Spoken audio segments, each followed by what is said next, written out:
Hi everyone, I'm Nick, and today I'll be talking about my experiment for assessment task 2, brewing American IPA.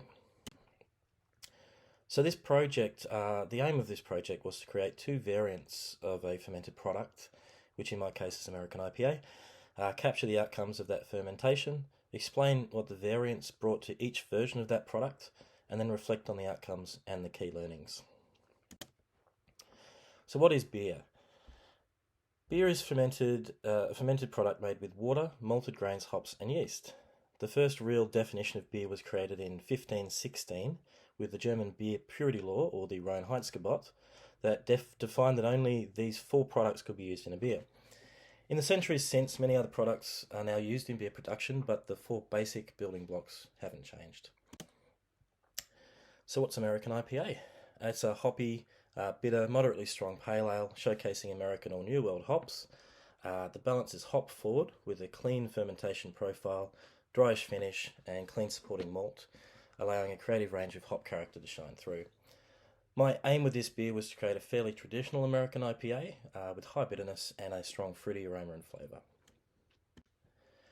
The grain bill I used is fairly typical of an IPA. It's predominantly base malt, Gladfield American Ale malt in this case, with some crystal malts used to balance the higher than average bitterness of the style. I went with Shepherd's Delight and some Carafar number 1 for colour.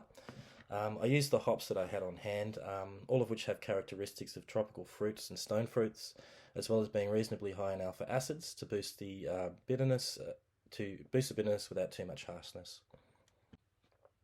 So the variation I decided on was yeast. I split the batch into two halves. First half fermented with Saf Ale US05, which is an American ale yeast, a fairly neutral flavoured yeast. The other half with the Lallemand Wild Brew Philly Sour. It's a strain that was designed to ferment acid up front and then alcohol later in the process. It's a very interesting yeast. It's not Saccharomyces cerevisiae like the US05. It's actually a species of Lachantia, which was brought to market by Lallemand. In ideal conditions, in the first half of its ferment, the first 5 to 7 days, it'll produce acid, and then it goes on to produce alcohol. And I thought it would be interesting to see what level of sourness it brought, and how that sourness would interact with the high levels of the hop oils in terms of flavour and aroma. So, onto the brewing process. The grain was milled and then water was heated. In this batch, I decided to use my brew in a bag system. It's an 80 litre pot with two 2400 watt heating elements. We decided to mash at 66, and then we added the grain along with some gypsum, and then pH adjusted down to 5.2 for the mash with some food grade lactic acid. Once the grain was stirred in, we let it mash for 60 minutes. At the completion of the mash, this system you just hoist the bag up and out and let it drain. We took a gravity reading at this point, and we looked at a gravity of 1.051. Then we turned the heating elements on and brought this to a boil. From here, we added the hops at the beginning of the boil for the bitterness. 10 minutes from the end, we added some yeast nutrient. And then right at the end, at flame out, we added some more hops. Another gravity reading at this point showed us we're at 1.057, so not a huge jump. I think I was a little bit over volume, which sort of cut down the specific gravity a touch. The wort was then split into two 19 litre kegs, which we let cool overnight to room temperature, and then we pitched the yeast into each of them. We fermented in the shed at ambient, which unfortunately, because of a bit of a cold snap, was a little bit cooler than I had anticipated. We pitched the yeast at 16, but I think the majority of the first week or so was at around the 14 degree mark, which is not ideal for either of these. We fermented for about 3 weeks, mainly because that's how long it took to ferment out, and we did dry hop about 2 weeks in as well.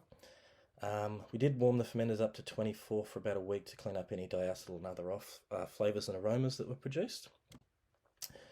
Once we had finished fermentation, we crash chilled just to drop everything out of suspension, and then we filtered through a 1 micron filter into another keg. Taking a gravity reading from there, we're looking at a gravity of 1.011, which is an apparent attenuation of about 79.9% and an ABV of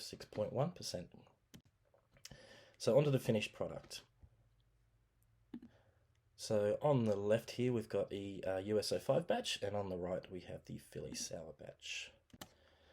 So visually, the colour of the Philly Sour was somewhat lighter in the glass despite the haziness. No matter what, I'm not sure what happened, but even with filtering, the Philly Sour batch stayed hazy. The USO5 batch was crystal clear. They were both about the same gold colour in the glass, but in the photos they're a little bit different. Onto flavour and aroma. So for the USO5 batch, we're looking at stone fruits with a little bit of malt initially up front. The flavours are very slightly sweet with a medium dry finish, with the stone fruit that we were looking for and some good supporting bitterness in there as well, which sort of lingers on the tongue at the end. It's kind of what you'd expect from a traditional American IPA. It's a solid bitterness with enough maltiness there to counteract that bitterness. The fruit flavour and aromas were very good. And it's quite easy drinking despite the high ABV. For the Philly Sour batch, we had some problems.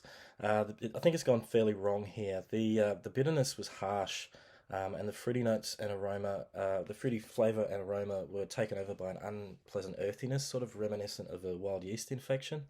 Not very enjoyable to drink. Very dry as well. The aftertaste was also quite bitter and unpleasant, and there was no noticeable sourness, which is a bit of a problem.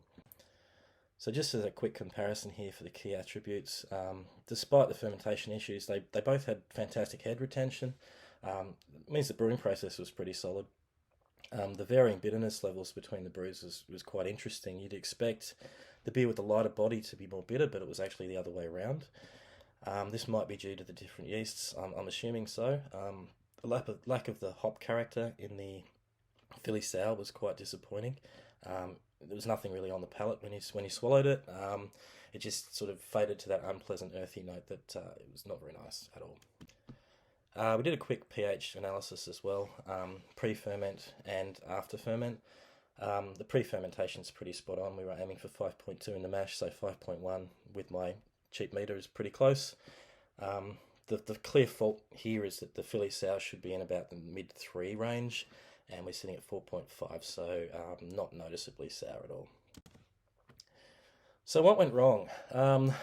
Clearly there was some mistakes made in this experiment, especially with the fermentation side of things. We didn't quite work as anticipated. We didn't get the sourness we were looking for. I think that cold snap really threw that out. The recommended temp range from the manufacturer for that yeast is 20 to 30 degrees, and we were significantly lower than that. For the majority of the ferment, I'm guessing that's why there wasn't a lot of acid produced in this case. So how do we fix the problem? Well, I think when I use this product again, and I will be using it again, I'll make sure that I have sufficient heating in place if it is quite cold, or I'll ferment in summer at ambient, which might be a little bit more doable. I'd probably check the pH of the ferment pretty much daily during the first week, just to make sure we are getting some acid production happening, and if not, we could potentially sort of rectify that. We could also then look at going back to a standard kettle souring method or something if we weren't getting the results that we were after. So the key learnings from this, no matter what, fermentation still relies on the bugs doing what they do. They've got to be happy and to work well, and I don't think in this case they were. I think this batch, well, half of this batch, the Philly Sour anyway, is destined to be tipped on the lawn, unfortunately, because it's not very drinkable. I think next time I will plan for some contingencies and have a backup plan, maybe a second batch ready to go, or maybe try a more neutral style of beer so that the sourness can be a little bit more apparent if there is any there. In terms of scaling up, in a brewery environment, like that sounds like a fantastic option for a yeast. You don't have to tie up equipment with 24 to 48 hours of kettle souring and then the potential infections that can happen with that throughout your brewery. The majority of the processes in the experiment are the same as brewing traditional beer, so there's nothing outlandish there.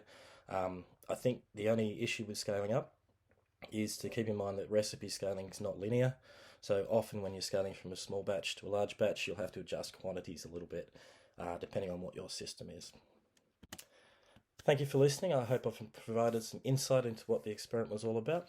Cheers.